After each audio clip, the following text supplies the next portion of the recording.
but it's over me. Assalamualaikum warahmatullahi wabarakatuh. Perkenalkan, nama saya Lucia Rara Pratama, BP 19101155310365, kelas M8. Baiklah, saya akan menjawab jawaban UTS saya yang kemarin. Langsung saja ke jawabannya. Yang pertama, apa itu SIM? Menurut saya, SIM adalah sistem perencanaan bagian dari pengendalian manajemen.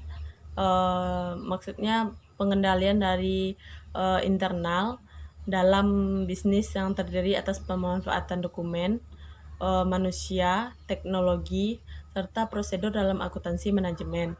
SIM berperan penting dalam sebuah manajemen karena SIM akan menyempurnakan informasi-informasi yang dibutuhkan oleh manajer dalam pengembalian keputusan untuk menunjang keberlangsungan manajemen.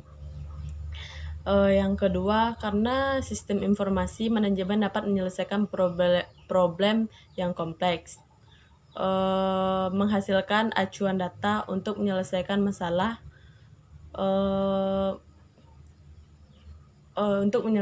masalah-masalah yang dihadapi. Bagi manajer yang kurang berpengalaman untuk masalah yang berulang, DSS dapat memberikan keputusan yang efektif. Fasilitas untuk mengambil data dapat memberikan beberapa manajer berkomunikasi yang lebih baik.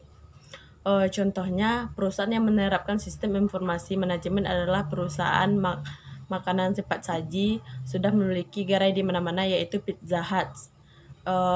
Kedua, PT Indofood Tbk menggunakan ERP dalam memanfaatkan sistem informasi.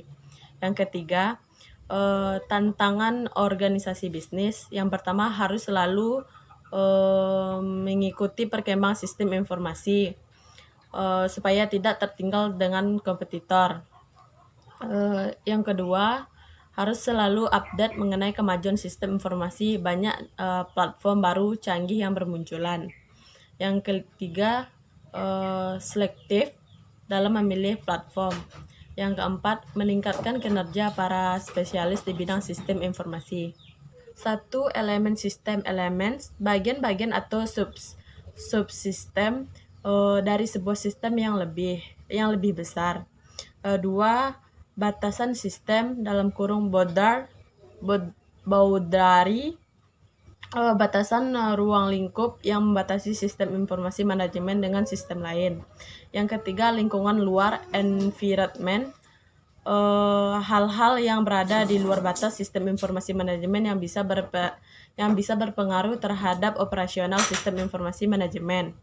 Yang keempat, penghubung dalam kurung interface, sebuah media yang menjembatani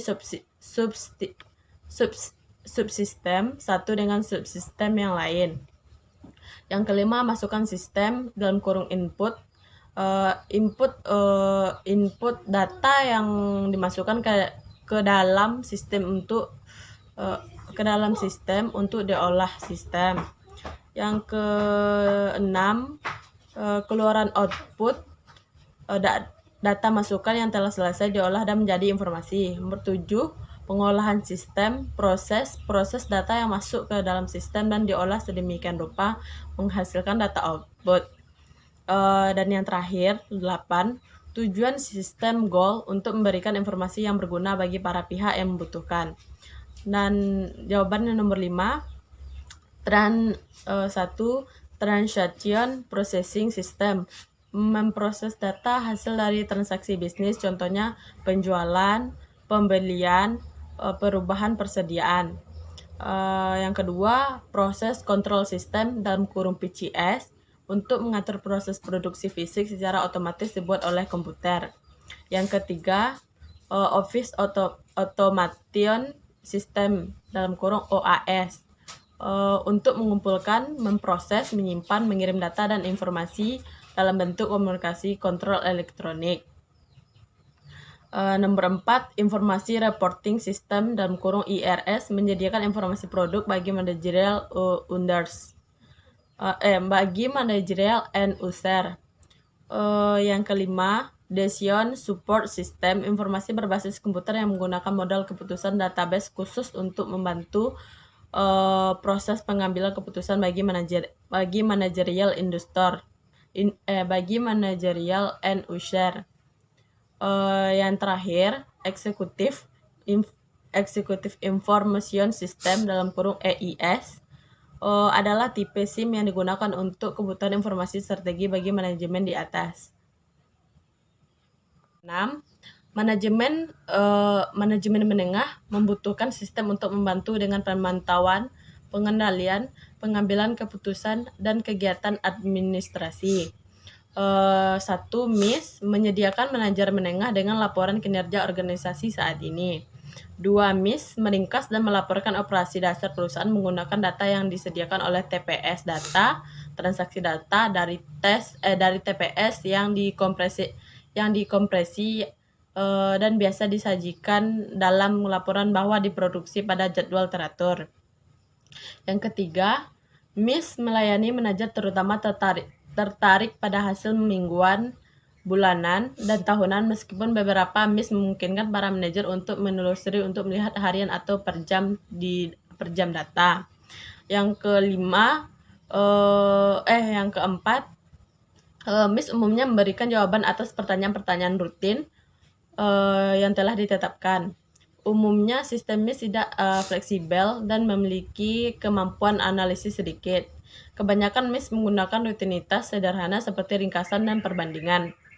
MIS berbeda dari TPS dalam penawaran. MIS diringkas dan dikompres data dari TPS, sementara MIS memiliki orientasi internal (DSS) akan sering menggunakan data dari sumber eksternal serta data dari TPS dan MIS. DSS mendukung strip jika analisis daripada jangka panjang terstruktur analisis yang melekat dalam sistem MIS. MIS umumnya tidak fleksibel dan memberikan sedikit analisis kemampuan. Sebaliknya, DDS dirancang untuk tujuan analisis fleksibel. 7. Karena internal dan ini yang terakhir ya. 7. Karena internal dan eksternal berbagai teknologi dan software yang sama platformnya sebagai internet, mereka adalah cara mudah dan murah bagi perusahaan untuk meningkatkan integrasi dan mempercepat arus informasi dalam perusahaan internal saja. Dan dengan pelanggan dan pemasukan eksternal, mereka menyediakan cara untuk mendistribusikan informasi dan menyimpan kebijakan perusahaan, program, dan data. Baiklah, hanya itu jawaban yang dapat saya berikan. Assalamualaikum warahmatullahi wabarakatuh.